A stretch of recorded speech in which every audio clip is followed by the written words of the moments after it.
Welcome to this week's vlog where we're talking all about epidurals and what that means for your labor and birth. You may have heard or been told that getting an epidural means that you're going to be stuck flat on your back for the duration of your labor, and that's where you're going to push from. All right, I'm here to tell you that that's outdated thinking, and even with an epidural, we can keep your hips open, your baby moving, and your labor progressing. Okay, movement is key during labor, so just because you get an epidural does not mean that you have to miss out on all of the benefits of moving. All right, let's get into it. First, your pelvis is not a fixed structure, okay? Your pelvis is designed to move and shift a little bit with you for birth. All right, so by you continuing to move, you're going to help create additional space in the different levels of your pelvis for your baby to engage into, rotate through, use their head to put pressure on your cervix to increase dilation. All right, so we want to keep this pelvis moving to help labor keep moving. One last thing before we jump into the positions, let's go over some logistics. All right, so you might be thinking, the purpose of an epidural is to make me numb. How am I going to move if I can't feel anything? Which is a great question. All right, so there are kind of different levels of epidurals. You can get more of what's called a walking epidural, where you do have a little bit more feeling and control over your limbs, or you could be completely numb, okay? So that's something you can discuss with your provider, your anesthesiologist, etc.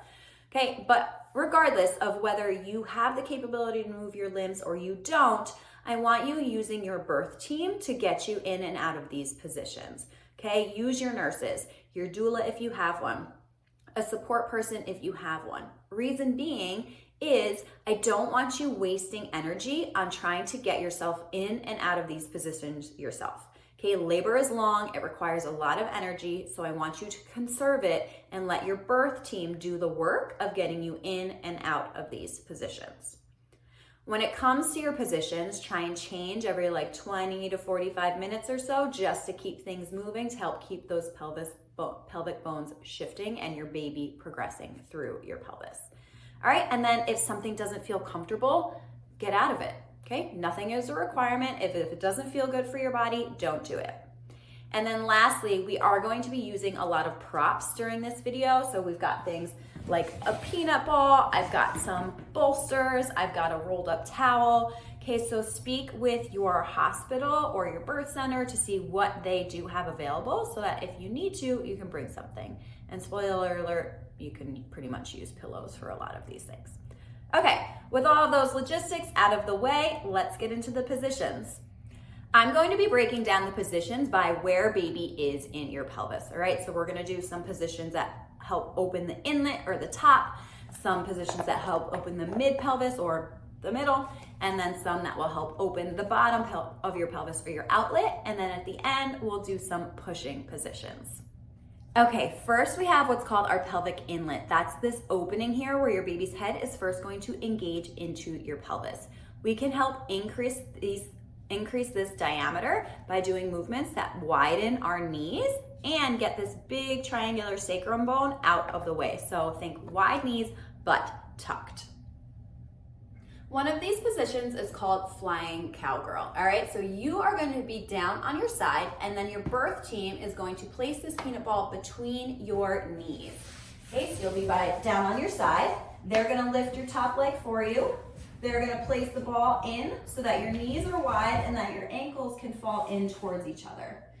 Second thing is we wanna get our pelvis as far forward as we can. So they're gonna help you scoot your hips forward so you're in this big extension position. So now my flying cowgirl, I've got wide knees and I got my butt tucked by having my pelvis as far forward as I can. Okay, and if you don't have a peanut ball accessible to you, you can stack a bunch of pillows and put those between your knees. Next up, we have throne position. Most hospital beds these days are adjustable, so the foot part can go lower. So your birth team is gonna help you sit nice and tall, and then they're gonna lower the foot part so that your legs are kind of in this assisted squat position. So you're just sitting, your legs are apart, so you got those wide knees, and then most hospital beds will also have a squat bar that you can hold on to, okay? If they don't have a squat bar, you can have a support person come in front of you and you can just kind of lay on them for some support. All right, so throne position, pretty simple. You are just sitting, your knees are apart. If you can tuck your butt, great. And we're just hanging out here. Next up, we have your mid-pelvis, which is widest diagonally. So we want to increase this diameter by doing movements that separate our legs or have our legs moving opposite of one another. Okay, so first we can do a movement that's kind of mimics a side lunge. So you're going to be down on your side. Your bottom leg can either be straight or bent, whatever feels most comfortable for you. And then your birth team is going to place the peanut ball or a stack of pillows next to you, and they will lift your top leg up, and you can just hang out here. So again, your bottom leg can either be bent or straight. If it is straight, what we can do is also your support person can be behind you, one hand on your knee, one hand on your hips, and they can kind of help rock your body. So now not only do we have this asymmetrical pattern, but now we have movement with it as well, which is going to help increase that mid-pelvic diameter even further.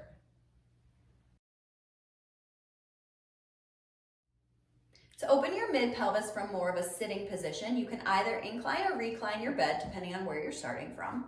Okay, you're gonna lay back, relax, and then someone will lift one of your legs on top of a peanut ball or, again, a stack of pillows.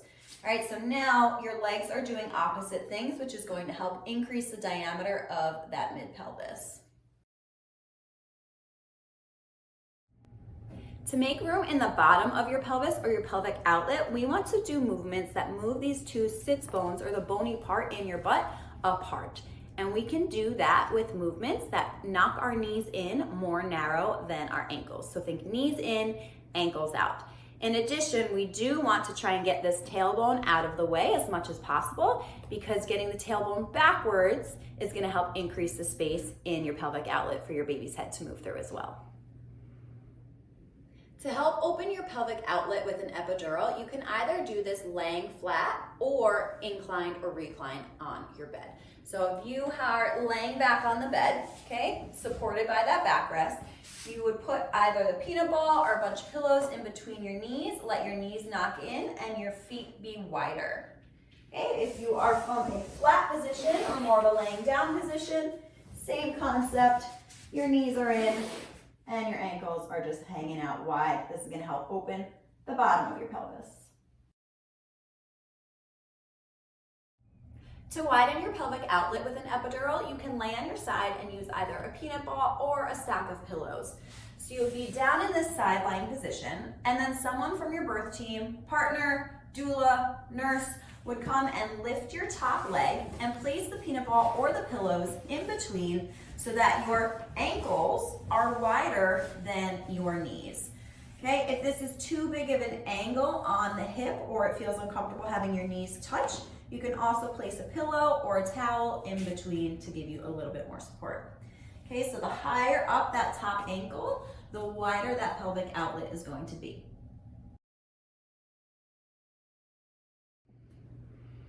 All right, you've done so much hard work, you have labored, you are ready to push. So what do some pushing positions with an epidural look like? First things first, if you like pushing from your back or you find that most comfortable, that is amazing. You have to do what feels best for your body. If you are pushing from your back, as I mentioned in the outlet section, we do want to help get our tailbone out of the way. So when you're traditionally flat on your back, there's nowhere for your tailbone to go. So a simple thing that we can do is help elevate our pelvis up off of the bed, whether just one side or both, to give this tailbone a little bit of freedom of movement. So let's take a look at how to do that. So one thing your birth team can do to help provide your tailbone with a little bit of space for pushing if you are laying on your back with an epidural is to either elevate one or both sides of your pelvis using either rolled up towels or pillows. I do want you supported from your tailbone all the way up to your shoulders so you're not creating this weird arch in your back. All right, so you want to be comfortable. You would take these rolled up towels or pillows, create kind of railroad tracks and prop your hips up on that. So now your tailbone has this space to move and get out of the way so that there's a larger diameter and circumference for your baby's head to move through. Okay, so again, it could be just one towel or it could be two. Some hospital beds actually have like a little cutout for your tailbone to go through. So you can always check with your birthing center to see if they have that. And here I just have some workout wedges or sitting wedges that pretty much do the same thing. They're just gonna elevate the two sides of your pelvis here so that your tailbone has a little bit more room to move. Now, if you are flat on your back, more like that traditional pushing position, you've got your either one side or both sides of your pelvis elevated. The second thing that you can do to help increase this pelvic outlet diameter is to do that knees in, ankles out position, because remember, that is going to open. Okay, the traditional knees wide and shoved up towards your ears actually move your sits bones closer and close that gap. So for pushing, we want to be nice and wide and our tailbone free so that this entire circumference can get wider.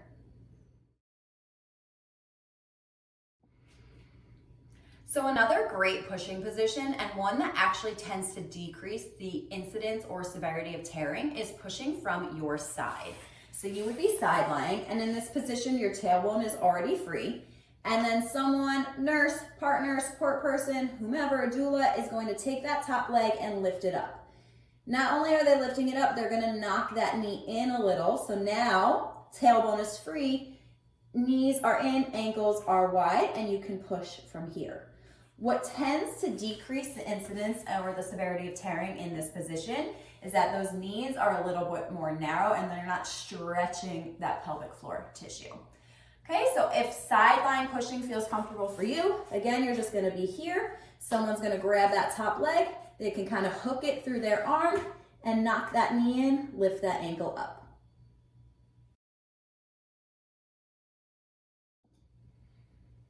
Another pushing position for people, depending on the density of your epidural and potentially how strong your legs are, is to be kind of in more of a modified all fours position. So the back of your bed can be elevated, or you can use a prop. You can use a birth ball or a peanut ball, and then that would support your body. So you can either lean on your bed and then, or your ball, and then you would just hang out here. So now your tailbone is free, and to increase the outlet space, we can also bring our ankles out, knees in. So you are supported by your bed or a ball of some sort, and you're gonna knock those knees in, ankles out, and you can push from here.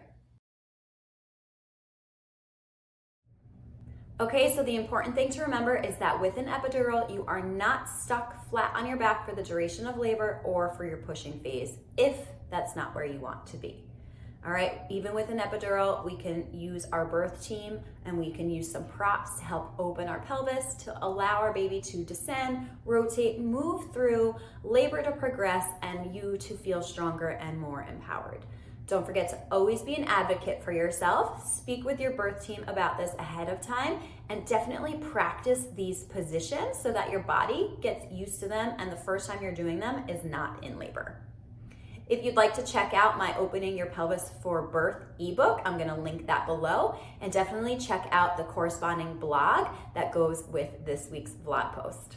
If you have liked this post and want to see more, please like, subscribe, and follow, and I will see you in the next one. Have a great day.